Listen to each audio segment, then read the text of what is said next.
Hello विद्यार्थियों, मैं Ranjita Kaur Utd teacher ज्ञान वर्ष चैनल में आपका स्वागत है। इसमें आपको अपने पाठ्यक्रम से संबंधित शिक्षण सामग्री लिखित और मौखिक रूप में मिलेगी, जिससे आपका अध्ययन सहज और सुविधाजनक हो सकेगा।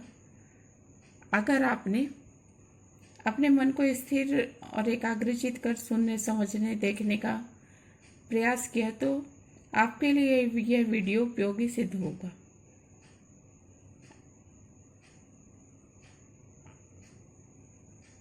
पाठ 6 शौर्य गाथा। शौर्य का अर्थ होता है पराक्रम। तो वीर योद्धाओं के पराक्रम और वीरता के सम्मान में गाए जाने वाली छंद, गीत, कविताएं या कहानियां, उसे शौर्य गाथा कहा जाता है। ये इसके रचयिता कवि भूषण है और इनका जन्म उत्तर प्रदेश में 1613 में हुआ था और 1715 में आपकी मृत्यु मानी जाती है। आप मध्य युग के वीर रस के श्रेष्ठ कवि हैं और शिवाभूषण, शिवाभामिनी, छत्रसाल दर्शक आपके 3 महत्वपूर्ण ग्रंथ हैं। आपकी भाषा में अरबी फारसी शब्दों का निसंकोच प्रयोग हुआ है। आपकी भाषा ब्रज भाषा है। और इसके साथ ही अब देखते हैं कि केंद्रीय भाव किसी भी कविता का सारांश होता है। रीतिकाल को सबसे पहले समझते हैं कि रीतिकाल क्या है। वैसे तो रीति का अर्थ रिवाज या प्रथा होता है, लेकिन यहाँ रीति का अर्थ इस उद्देश्य से हम ये लगाएंगे कि रति, जो श्रृंगार रस है। श्रृंगार रस का अर्थ होता है कि नायक नायिका के प्रेम का, सौंदर्य का, संयोग का, मिलन का या विछोह का वर्णन। नायक नायिका माने हीरो हीरोइन। तो इसका श्रृंगार रस का स्थायी भाव जो होता है वो रति होता है। रति से ही रीतिकाल बना। ये मध्य युग का जब दौर चल रहा था तो ज्यादा से ज्यादा कवि श्रृंगार रस पर ही कविताएं लिख रहे थे। उस समय जो भूषण कवि हैं उन्होंने वीर रस पर कविताएं अपनी लिखी। इस शौर्य गाथा के 2 अंश हैं या 2 हिस्से हैं और प्रथम जो भाग है उसके अंतर्गत शिवाजी के पराक्रम की प्रशंसा में छंद लिखे गए हैं, जिसके लिए अनेक उपमाओं माने श्रेष्ठ वस्तु के साथ तुलना करना, अनेक उपमाओं का सहारा लिया है। इसके साथ वो शिवाजी के वीरतापूर्ण कार्यों का वर्णन तो करते ही हैं, उनके साथ सेना का नेतृत्व करना माने लीडरशिप करना, इस गुण का भी वर्णन करते हैं। आक्रमण हेतु जब उनकी सेना प्रस्थान करती है तो उनकी सेना के संचालन से पृथ्वी डोलने लगती है। और दूसरा, इसी में दूसरे छंद हैं जो छत्रसाल के शौर्य पर लिखे गए हैं। तो छत्रसाल तो केसरी तो वीर योद्धा ही है ही, लेकिन उनकी जो तलवार और बर्छी है वो भी युद्ध भूमि में अपने शौर्य और वीरता का प्रदर्शन करती है। वो एक तीक्ष्णता माने अर्थात बहुत तेजी के साथ ही शत्रुओं पर प्रहार करती है। अब ये आपका संदर्भ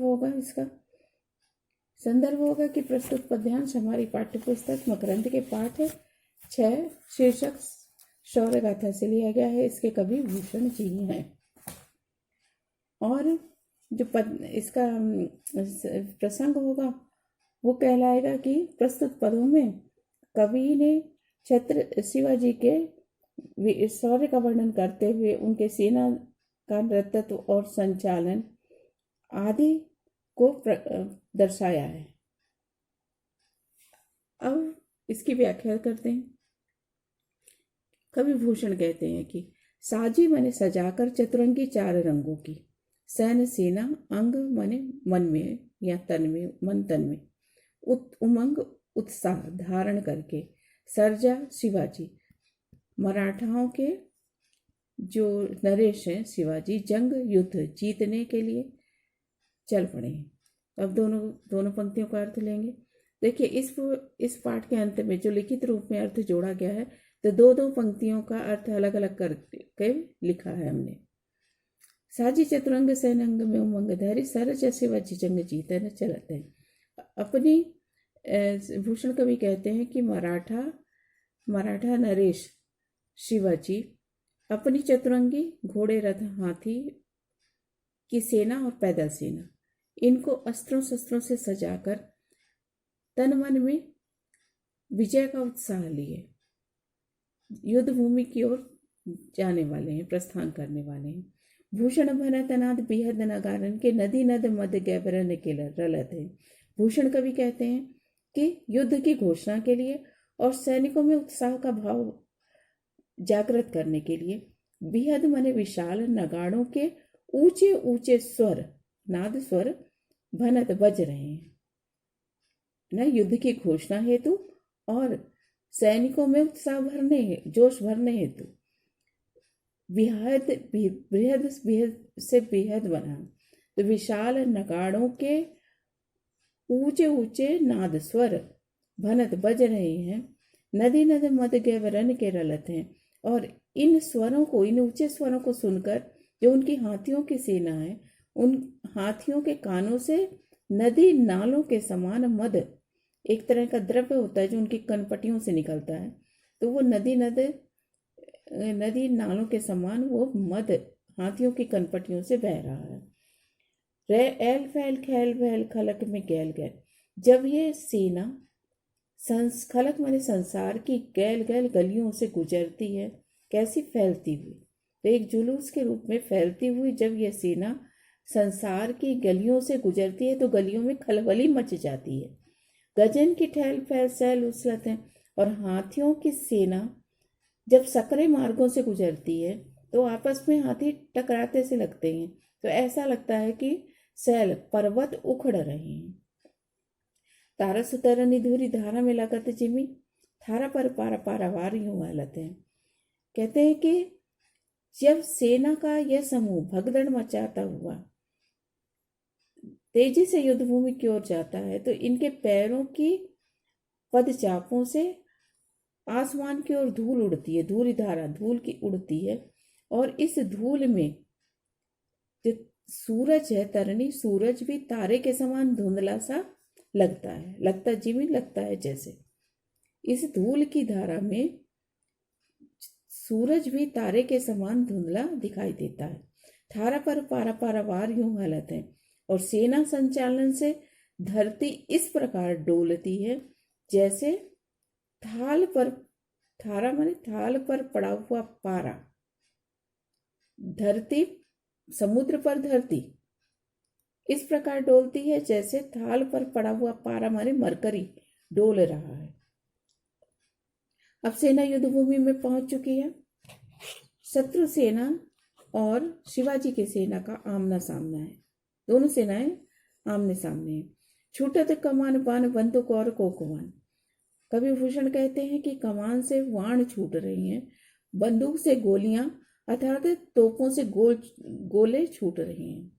मुश्किल होती ही मूर्छा नहु की ओट में, और सेना को मोर्चों की आड़ में भी बचाव करने में मुश्किलों का सामना करना पड़ रहा है। ये मुश्किल होते हैं मूर्छानु की ओट में, मोर्चों की आड़ में या मचानों के में भी सेना को मुश्किलों का सामना करना पड़ रहा है। ताही समय से महाराज हुक्म क्या है लगियो, इसी अभी स्थिति को भांपते हुए तुरंत ही शिवाजी ने अब ताही समय, ठीक इसी समय हुक्म क्या है लगियो, हुक्म माने आदेश दिया हल्ला आक्रमण करने का। दावाबांध द्वेषिल वीरन ने जोट में अपने वीर योद्धाओं को, अपने सेना के वीर योद्धाओं को द्वेषिल शत्रु सेना के वीर योद्धाओं पर, जोट झुंड के वीर योद्धाओं पर आक्रमण करने का हुक्म दिया, आदेश दिया। ठीक इसी समय शिवाजी ने, जब मोर्चों की आड़ में भी मुश्किलों का सामना करना पड़ रहा था बचाव के लिए, तब ठीक उसी समय स्थिति को भांपते हुए शिवाजी ने अपनी सेना के वीर योद्धाओं को शत्रु सेना के वीर योद्धाओं पर आक्रमण करने का हुक्म दिया। भूषण बनते तेरी हिम्मत कहाँ लगा हो। भूषण कवि कहते हैं कि हे शिवा, तेरे आदेश को पाते ही तेरे वीर योद्धाओं में ना जाने इतनी हिम्मत कहाँ से आ गई। कीमत यहाँ लगी है जग के भट्ट झोट में। तेरे भट्ट झोट वीर योद्धा अपनी जान की परवाह न करते, कीमत माने कीमत न समझते हुए, अपनी जान की परवाह न करते हुए कूद पड़े, ताव दे दे। वो अपनी मूछों को ताव देने लगे, बड़े उत्साह में आ गए कि भूषण बनत तेरी हिम्मत कहाँ लको। भूषण कवि कहते हैं, हे शिवा, तेरे आदेश को पाते ही तेरे वीर योद्धाओं में न जाने इतनी हिम्मत, इतना साहस कहाँ से आ गया कि वे अपनी कीमत, अपनी जान की परवाह न करते हुए अपनी ताव दे दे, अपनी उत्साह में आ गए और अपनी मूछों को ताव देने लगे। कंगूरन पे पांव दे दे और किले के कंगूरों पर पांव रखते हुए घाव दे दे हरिमुख। जब शत्रु सैनिक उन्हें किले पर चढ़ने से रोक रहे थे तो उनके मुख पर घाव देते हुए, अपने अस्त्रों शस्त्रों से प्रहार करते हुए कूद पड़े कोट में, किले के भीतर अधिकार हेतु जाकर कूद गए, है ना, किले के भीतर जाकर कूद गए। चलिए दूसरे वीर योद्धा छत्रसाल केसरी, इस पर इनके सम्मान में लिखी गई कविता छंद है जो निकसत मयांते मुख्य प्रलय भानु कैसी। जैसे छत्रसाल युद्धभूमि में छत्रसाल की तलवार जब म्यान में से निकलती है तो उस तलवार में से चमकती हुई किरणें निकलती हैं। ये कैसी है? प्रलय भानु कैसी, प्रलयकारी सूर्य के समान उसमें से किरणें निकलती हैं। देखिए, जब छत्रसाल की तलवार युद्धभूमि में म्यान में से निकलती है तो उस तलवार में से प्रलयकारी माने प्रलय लाने वाली चमकती हुई किरणें निकलती हैं। फारे तमतोम से गैदन के जाल को, और ये गैदन हाथियों के समूह के द्वारा होने वाले तमतोम अंधकार के जाल को, अंधकार के समूह को या जाल को फाड़ कर रख देती हैं या चीर देती हैं। माने उजाला होने लगता है, जैसी तलवार निकलती है तो उजाला हो जाता है। तो हाथियों के समूह के द्वारा जो अंधकार फैला हुआ था वो हट जाता है, छट जाता है। तो छत्रसाल की तलवार युद्धभूमि में जब छत्रसाल की तलवार म्यान में से निकलती है तो इस तलवार में से प्रलयकारी सूर्य के समान किरणें निकलती हैं जो हाथियों के जाल के द्वारा या हाथियों के समूह के द्वारा होने वाले अंधकार के जाल को या अंधकार के समूह को चीर कर रख देती हैं। लागती लपट कंठ बैरिन के नागिन सी ये तलवार बैरिन शत्रुओं के कंठ से नागिन के समान लिपट जाती है। देखिए, उपमा अलंकार जब सा सी उसके समान है ना, तो ये तलवार बैरिन शत्रुओं के गले से नागिन के समान लपट जाती है और सर को धड़ से अलग कर देती है। तब युद्धभूमि में नरमुंड बिखरे हुए नजर आते हैं। तो ऐसा लगता है कि रुद्री ऋचा विदे मुंडन के माल को, जैसे शिव जी को, है ना, मुंडियों की माला भेंट करके प्रसन्न कर रही है। लाल क्षितिपाल छत्रसाल महाबाहुबली, ये क्षितिपाल के पुत्र, लाल माने पुत्र, क्षितिपाल के पुत्र छत्रसाल महान शक्तिशाली वीर योद्धा, कहाँ लो वखान करूं तेरी करवाल को। मैं तेरी करवाल के तलवार के शौर्य का, उसके पराक्रम, उसकी वीरता का कहाँ तक वर्णन करूं। प्रतिभट्ट कटक कटीले केते केते काटी डाली। वो प्रतिभट्ट माने प्रतिद्वंदी सेना के, प्रतिद्वंदी योद्धा, किसके? सेना के। तो या शत्रु पक्ष की सेना के वीर योद्धाओं को, कितने ही कटीले माने युवा वीर योद्धाओं को काटती चली जाती है। प्रतिभट्ट, भट्ट माने सैनिक, कटक सेना, माने प्रतिद्वंदी युवा। तो मैं तेरी तलवार के शौर्य का कहाँ तक वर्णन करूं। ये प्रतिद्वंदी सेना के कितने ही युवा वीर योद्धाओं को काटती चली जाती है और काल का सिकिल की कलेव देती काल को, और जोर जोर से अट्टहास करती, हंसती है। तो ऐसा लगता है कि काल को माने यमराज को उसका कलेऊ आहार देकर प्रसन्न कर रही है। अब इसके पश्चात छत्रसाल की बर्छी के शौर्य का वर्णन करते हुए, उसकी तीक्ष्णता का वर्णन करते हुए कवि लिखते हैं कि भुज भुज गेस की वह संगनी भुजंगनी सी। हे छत्रसाल, वीर छत्रसाल, आपकी जो बर्छी है, कौन कह रहे हैं ये? कविभूषण। कविभूषण कहते हैं कि हे छत्रसाल, आपकी बर्छी आपकी भुजाओं का इस प्रकार साथ निभाती है जिस प्रकार भुज भुज गेस, सर्पों, भुज माने सर्प, सर्पों के राजा भुजगेश माने सर्पों के राजा शेषनाग की संगनी धर्म पत्नी नागिन शेषनाग का साथ निभाती है।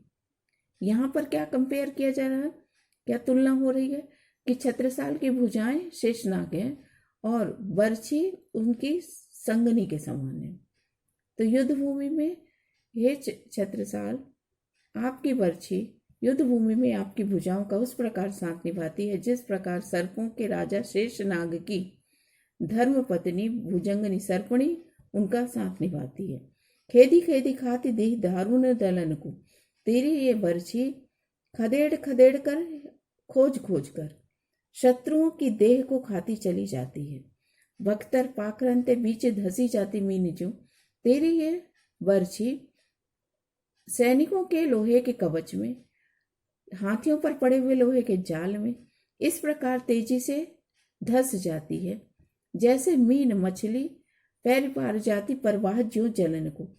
जिस प्रकार मछली पानी की तेज धारा में तेजी से प्रवेश कर जाती है, तेरी बर्छी जो है वो सैनिकों के लोहे के कवच में, हाथियों पर पड़े हुए लोहे के जाल में इस प्रकार आसानी से धंस जाती है जैसे मछली पानी के तेज प्रवाह में आसानी से प्रवेश कर जाती है। रै राव चंपत के छत्रसाल महाराज, रै राव चंपत राय के हे छत्रसाल महाराज, भूषण सके कर वखान को बलन को, भूषण तेरी बर्छी के शौर्य का कहाँ तक वर्णन करे, उसकी वीरता का कहाँ तक वर्णन करे।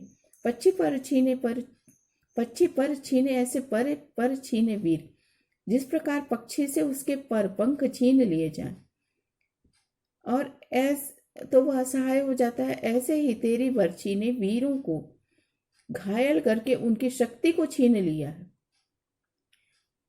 है ना। खलन शत्रुओं से उनके घायल करके उन्हें से उनकी शक्ति को छीन लिया है। वो असहाय हो युद्ध भूमि में पक्षियों के समान छटपटा रहे हैं, उन्हें शक्तिहीन और असहाय कर दिया है। फिर से देखिए, जिस प्रकार पक्षी पर छीने ऐसे पर छीने वीर, जिस प्रकार पक्षी से उसके पर पंख छीन लिए जाएं तो वह असहाय हो जाता है, भूमि पर गिर जाता है, उसी प्रकार तेरी बर्छी ने खलन शत्रुओं को घायल करके उनकी शक्ति को उनसे छीन लिया है। वो युद्ध भूमि में पड़े असहाय छटपटा रहे हैं। देखिए, लघुत्तरी प्रश्न है, किस प्रकार की सेना को चतुरंगी सेना कहा गया है? तो घोड़े, रथ, हाथियों पर सवार सेना और पैदल चलती हुई सेना को चतुरंगी सेना कहा गया है। युद्ध के समय किसकी आवाज दूर तक सुनाई दे रही है? तो युद्ध के समय नगाड़ों की आवाज, युद्ध के समय युद्ध की घोषणा हेतु और सैनिकों में जोश भरने हेतु विशाल नगाड़ों की ऊंचे ऊंचे स्वर दूर दूर तक सुनाई दे रहे हैं। शत्रु सैनिक किसकी आड़ लेकर शस्त्र चला रहे हैं? तो शत्रु सैनिक मोर्चों की आड़ लेकर अस्त्र शस्त्र चला रहे हैं। कौन कौन से शत्रु सैनिक चला रहे हैं? तो शत्रु सैनिक धनुष से बाण, बंदूकों से गोलियां और तोपों से गोले, कोकवान आदि अस्त्र शस्त्र चला रहे हैं। कवि ने शेषनाग और उसकी संगनी किसे कहा है? तो कवि ने छत्रसाल की भुजाओं को शेषनाग और उनकी बर्छी को उनकी संगनी कहा है। जो युद्ध भूमि में उनका साथ निभाती है। कवि ने किन राजाओं के शौर्य का वर्णन किया है? तो कवि भूषण ने छत्रपति शिवाजी और केसरी छत्रसाल के शौर्य का वर्णन किया है। भूषण जी की कविता में किस गुण की प्रधानता है? तो भूषण जी की कविताओं में वीर रस की प्रधानता है, और वीर रस का स्थायी भाव ओज है, अर्थात वीरता का उत्साह या जोश। दीर्घ उत्तरीय प्रश्न तो ठीक ही हैं, बड़े ही हैं।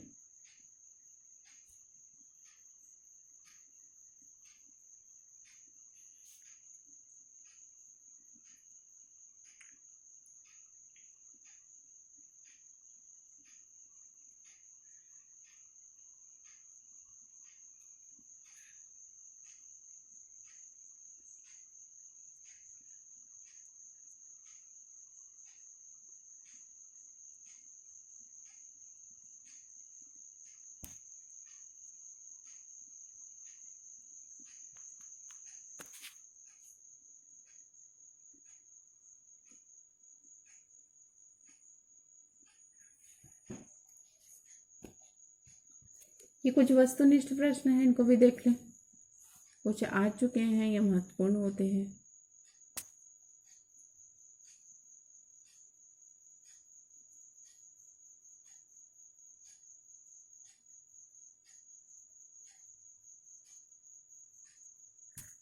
इसके साथ ही अभी आपको अर्थ, ये पाठ 6 शौर्य गाथा, इसका भाषा अनुशीलन है। आपको वाक्य प्रयोग स्वयं करना चाहिए। कभी भी किताबों में लिखे हुए एक ही वाक्य प्रयोग को सभी छात्र ना करें, कभी इससे मार्क्स कट जाते हैं।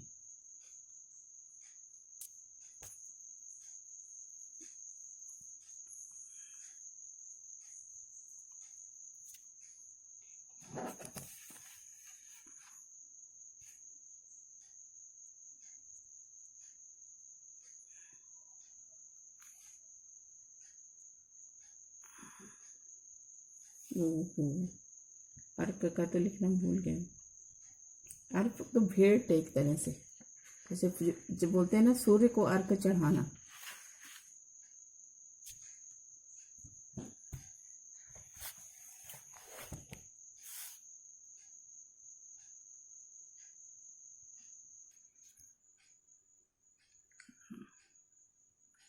ये देखिए, शिवा सौंदर्य छंद 1 है, कवि भूषण के द्वारा लिखा है। संदर्भ है, ये देखिए संदर्भ। प्रसंग लिखना भूल गई थी, इसलिए यहाँ पर लिखा हुआ है इसका प्रसंग। और प्रत्येक 2-2 लाइन का अर्थ इसमें दिया हुआ है। ये देखिए, एक साथ 2 लाइन का अर्थ ये है, 2 का 2-2 करके 8 लाइन का अर्थ है। ये देखिए,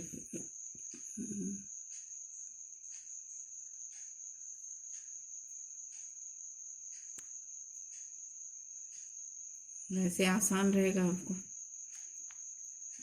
गाइड वगैरह से याद करते हैं तो वो बहुत बड़ा हो जाता है।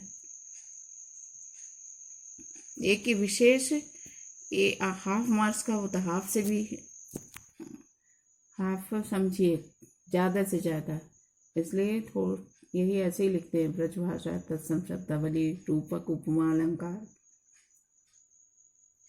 ये शिवाजी के शौर्य का दूसरा छंद है। जब युद्ध भूमि में सेना उनकी पहुंच चुकी है,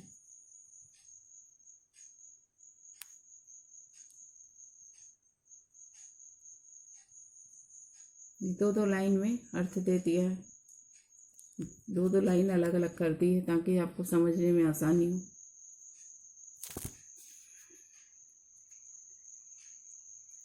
ये छत्रसाल के शौर्य का वर्णन है।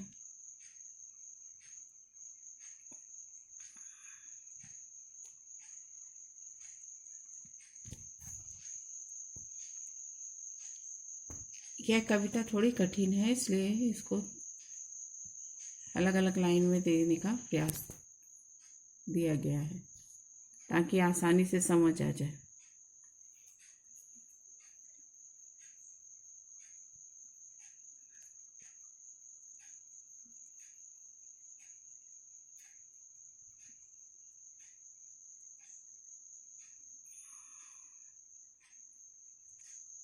ये छत्रसाल प्रशस्ति का दूसरा छंद।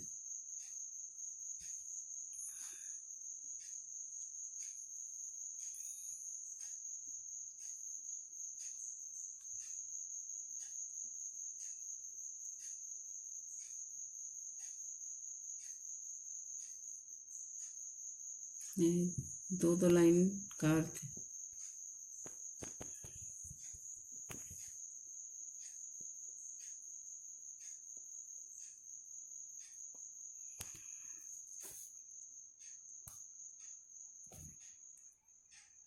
अगर आपको अपना पाठ समझ आ गया हो तो लाइक सब्सक्राइब कुछ भी कर सकते हैं। All the best students, God bless you. अच्छे से मन लगाकर पढ़ें।